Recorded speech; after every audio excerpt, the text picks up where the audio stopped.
por favor, leia esse livro. Você nunca mais vai viver da mesma maneira. Oi gente, tudo bem com vocês? Meu nome é Keila Mota, este é o canal Calhamaço e vocês são sempre muito bem-vindos por aqui.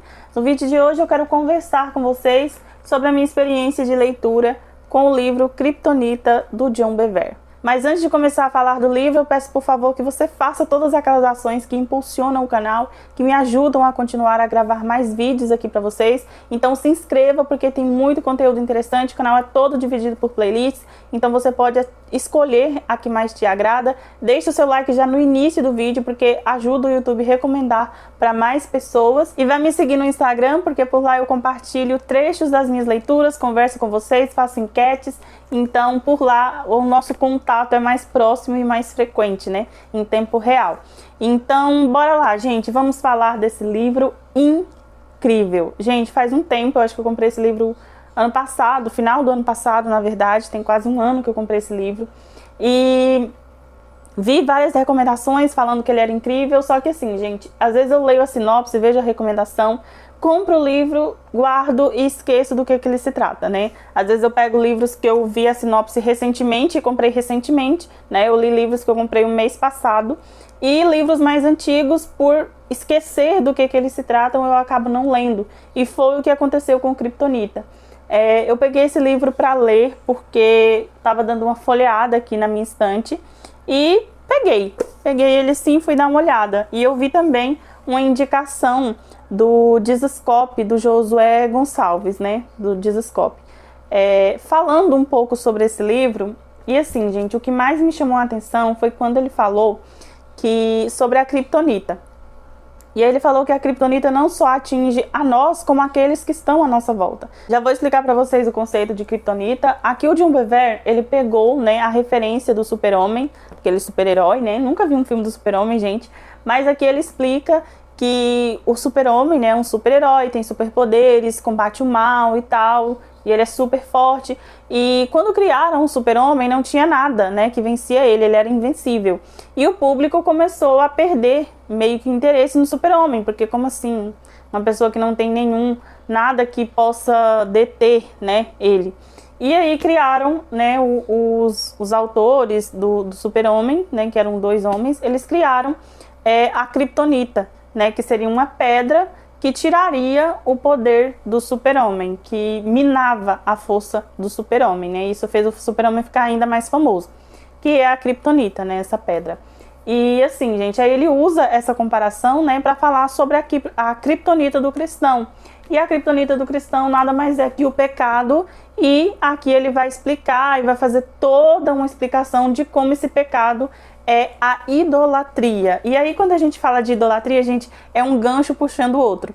Mas quando a gente fala de idolatria, geralmente a gente remete a imagens, né? Quando eu falo idolatria, na sua cabeça já vem logo as imagens de deuses, de santos, de imagens que as pessoas adoram, né? Porque é assim que a gente vê muitas vezes retratado a idolatria do povo de Israel no Antigo Testamento, né? Dos povos pagãos no Novo Testamento, e a gente já logo remete idolatria a imagens, né? A outros deuses. E aqui ele vai explicar que não, né? Que idolatria não é só isso, que idolatria não é apenas imagens, que não é só isso que se resume à idolatria.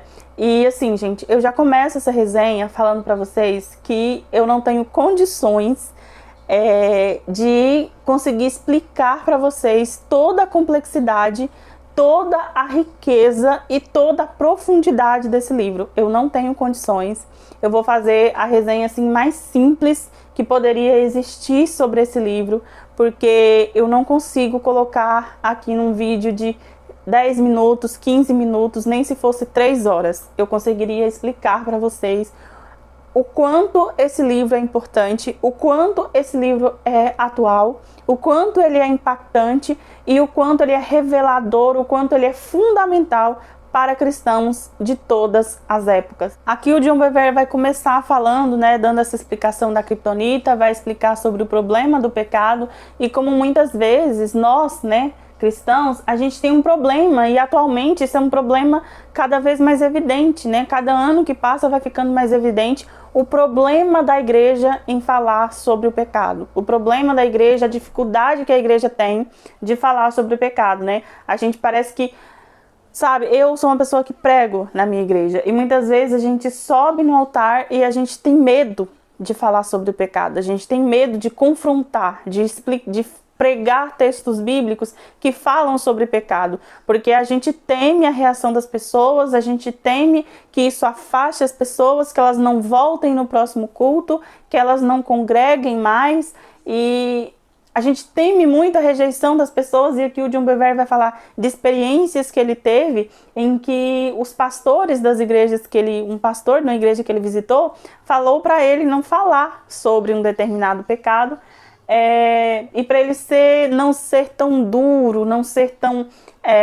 porque hoje você falar sobre o pecado e falar sobre o que como Deus quer que vivamos, é você ser uma pessoa dura, é você ser legalista. E aqui ele vai falar sobre esse legalismo, e ele vai explicar como nós, né, tentando fugir de ser uma pessoa legalista, né? Aí colocaram o termo religiosidade, religião, como um termo pejorativo, sendo que lá em Tiago ele vai falar que a religião nada mais é do que a prática da fé, né? E aqui ele vai falar de como nós, tentando fugir do legalismo, nós fomos para o lado oposto, nós fomos para o outro extremo, né? Tentando fugir de um extremo do legalismo, de matar a fé das pessoas, de espancar as ovelhas, de falar a verdade muitas vezes sem amor, de forma a ferir as pessoas e desmotivá-las e desanimá-las. Nós fomos para o outro extremo, de não explicar a verdade, de não falar a verdade, de omitir passagens bíblicas e de pregar um evangelho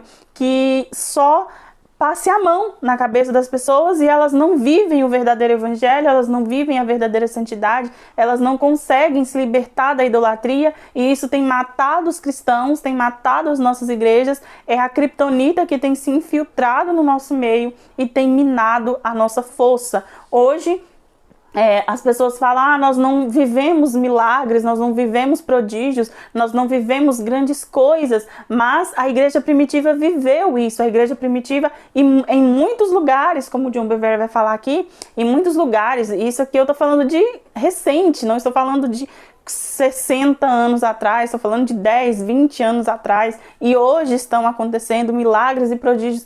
Deus continua fazendo grandes coisas no meio do povo, mas de um povo que não está sendo minado pela criptonita. E aqui quando ele fala da criptonita na nossa vida, né, como indivíduo, e ele vai falar também da nossa vida como comunidade, porque Deus não nos trata como indivíduos, né? Ele nos trata como um corpo. A igreja é o corpo de Cristo. E aqui ele vai falar sobre uma passagem de Coríntios, eu não lembro se é 1º ou 2 Coríntios, que ele vai falar sobre aquele homem que estava em pecado na igreja de Corinto, e os coríntios, eles se recusaram a confrontar o pecado desse homem que estava dormindo com a sua mãe, que estava tendo relações com a sua mãe, com a sua madrasta, né, a esposa do pai dele. E a igreja se acovardou, a igreja se negou a confrontar o pecado daquele homem, porque provavelmente era um homem de influência na sociedade, né? E eles se negaram a confrontar o pecado. E Paulo falou que por causa dessa falta de confronto, por causa dessa negligência da igreja, muitos estavam doentes, e muitos dormiam, e muitos já tinham até morrido, né? Há muitos doentes, muitos que dormem. E aqui ele vai explicar, né? Ele vai trazer também exemplos do Antigo Testamento, lá sobre o pecado de Acã, sobre o pecado de Saul. E aqui ele vai explicar como a negligência da igreja, o pecado de um indivíduo e a negligência da igreja em expor muitas vezes e tratar e disciplinar esse pecado, muitas vezes leva toda a comunidade a um juízo divino. Então assim, aqui ele vai falar que a criptonita é algo que tira, a criptonita espiritual, né, o pecado, a idolatria, e é algo que tira a nossa força, o nosso poder, né, porque a criptonita no super-homem tira o poder do super-homem, e com o cristão acontece a mesma coisa. Ela tira o nosso poder de viver grandes coisas com o Senhor, como igreja, como indivíduo, na sociedade. Então nós estamos perdendo o nosso poder por negligenciar, por temer. E aqui, gente, eu lembrei muito de Jerônimo Savonarola, né, que foi um pregador, né, que pregava mesmo contra o pecado. E isso não afastou as pessoas. Paulo foi um pregador que, aqui ele vai citar, né, a passagem, porque eu nunca retive a verdade de vocês, mas preguei a verdade. Gente, aqui ele vai citar vários exemplos de como na história, hoje nós tememos falar sobre pecado, sobre doutrinas bíblicas, e a gente teme confrontar o pecado, tanto como indivíduo como igreja, né? A gente vai para o não julgueis, para o amar, para o ser amoroso, compassivo, mas como você vê, aqui ele vai falar de um exemplo assim, como você vê um cego caminhando para um precipício e você deixa ele ir e cair porque você teme confrontá-lo, pará-lo e falar, olha, você está caminhando para um precipício. E hoje é o que nós estamos fazendo, né? Aqui ele vai falar um pouco sobre santidade, sem a qual ninguém verá o Senhor. Ninguém verá o Senhor. E aqui ele vai explicar um pouco sobre o conceito de santidade. E aqui ele vai falar também sobre a graça que nos capacita. Eu achei muito interessante, gente. É um dos últimos capítulos aqui que ele fala sobre a graça, porque hoje nós vemos a graça só como a graça que nos salva, né? A gente vê a graça de Deus só como algo que nos salva, que nos livra, que nos salva da condenação eterna. A partir de então somos filhos de Deus e acabou. Mas não é só assim, gente. Aqui ele vai trazer passagens bíblicas que nos mostram que a graça de Deus nos capacita para vencer o pecado. E aqui ele vai contar uma experiência que ele teve com a pornografia, com a libertação. Gente, como eu falei para vocês, é impossível eu conseguir colocar em palavras tudo o que está aqui, né? Teve uma passagem que ele falou sobre os pregadores e eu me emociono até hoje e eu me lembro e eu chorei muito e eu compartilhei com uma amiga. E ela falou que também foi muito impactada por essa passagem. Quando ele fala, né, quando tem uma passagem que fala sobre os pregadores que negligenciam expor a verdade da palavra de Deus. E muitas vezes a gente, por medo de magoar as pessoas, por medo de ferir as pessoas, é claro que a gente não vai espancar as ovelhas, como eu falei, mas tudo tem que ter um equilíbrio, não tem como, sabe, a gente ir para os extremos, nem para os extremos do legalismo, nem para os extremos da libertinagem. E hoje a gente vê pastores, a gente vê obreiros, a gente vê pessoas se negando a falar a verdade, sabe, se colocando em cima do muro ou se colocando já a favor de não pregar as verdades bíblicas. E isso tem minado as nossas igrejas, isso tem impedido que nós vivamos a plenitude daquilo que Deus quer que a igreja viva. E enquanto a igreja não se libertar desse poder que tira o nosso poder, né, o poder do pecado, a gente não vai viver tudo aquilo que Deus quer que nós vivamos. Então, assim, infelizmente, eu não consigo falar para vocês tudo o que está aqui nesse livro, mas eu recomendo fortemente que vocês leiam. Quando eu comecei a ler ele, gente, eu senti um pouco de dificuldade, porque ele é dividido como se fosse um devocional. Então, assim, são 5 páginas, são 10 páginas, mais ou menos, por cada capítulo, né? Cada capítulo tem mais ou menos 10 páginas. Ó, por exemplo, esse aqui, Aliviando a Pressão. Aí são geralmente 10 páginas para você ler um por dia, e são 28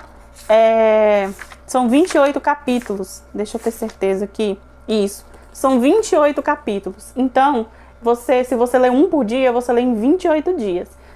Eu poderia ter lido em menos tempo, gente. Eu acho que eu demorei mais de um mês para terminar, porque eu senti um pouco de dificuldade nessa divisão.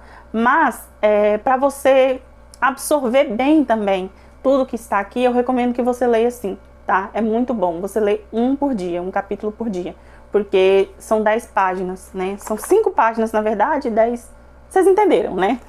São 10 páginas aí por dia, e aí você consegue ler como um devocional. E é muito bom, gente. É maravilhoso. É incrível. Só leiam, dei 5 estrelas, favoritei e vai entrar para os livros melhores do ano.